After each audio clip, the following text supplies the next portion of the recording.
go. Go to the woods.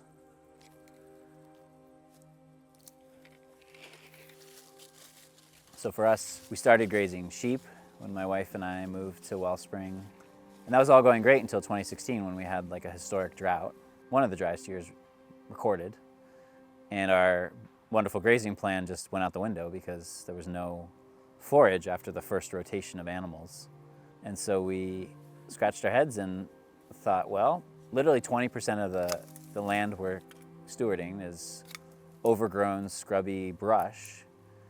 And what we did is just fence them in those spaces and observe them. And we saw that they were very eager to browse, to explore, to find their way in this woody-based ecosystem. And they sustained themselves for over 40 days on woody browse that year. And at the end of the year, our harvest, weights of our lambs were really no different than any other year, which was a good indicator that they'd been able to maintain their growth.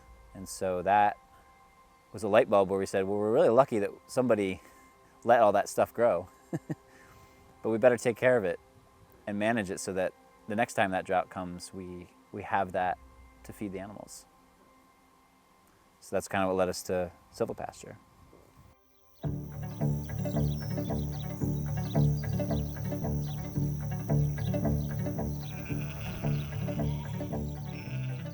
On the most basic level, silvopasture is just integrating grazing livestock, trees, and forages, and thinking about all three of those components and how through our actions we maintain the health and the abundance of all those things. So we don't overgraze, we don't stress out our animals, we don't stress out our trees.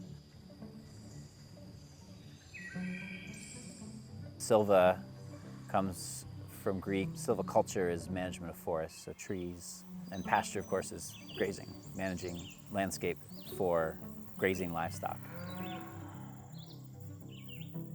But we have to remember that the practice of integrating livestock in the landscape is absolutely ancient and comes from many indigenous traditions around the world.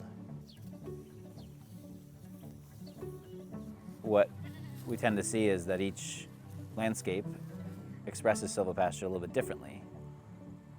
So the key pieces are we have the livestock, we have forages we're managing, we have trees, but the combination of those things, the number of those things, the density of those things, the timing is really site-specific, context-specific, and we can learn from a lot of different examples, but ultimately, wherever we're doing silvopasture, we have to really pay attention to the unique conditions and adapt these ideas to those conditions.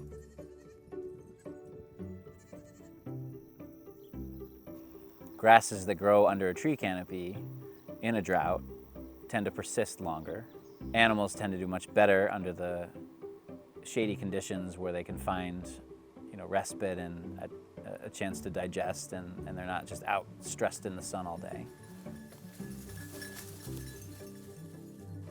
If we have flooded conditions, if we have heavy excess rainfall, our pastures may not be growing well, but the trees are still there. So I think in the bigger picture, we're increasing our toolbox when we bring silvopasture into our grazing systems, because we're creating ecosystems that are inherently more resilient to change.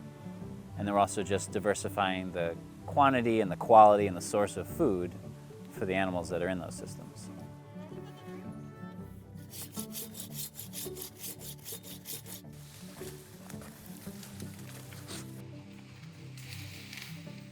With tree fodder, which would be mostly where we're focused on feeding the leaf material of trees, what's exciting is different species have sort of different concentrations of macronutrients and micronutrients, different levels of protein. I mean, it's the same as your forages on the ground, but they tend to be more stable in droughts, in flooding conditions.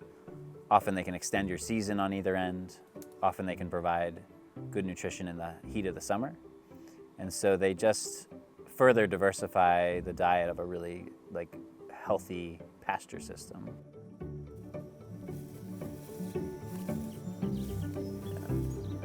Hey, sheep.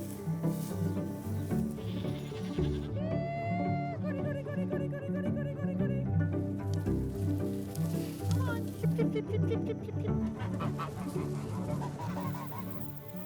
what's remarkable is that all the woody plants and trees, whether it's the driest year on record or the wettest year on record, they all kind of do the same thing. They all survive, they grow, they are very stable ecosystems. So if we're thinking about a changing climate, if we bring trees and the inspirations and concepts of like forests into our grazing, we're increasing that ability to be resilient no matter what sort of comes at us.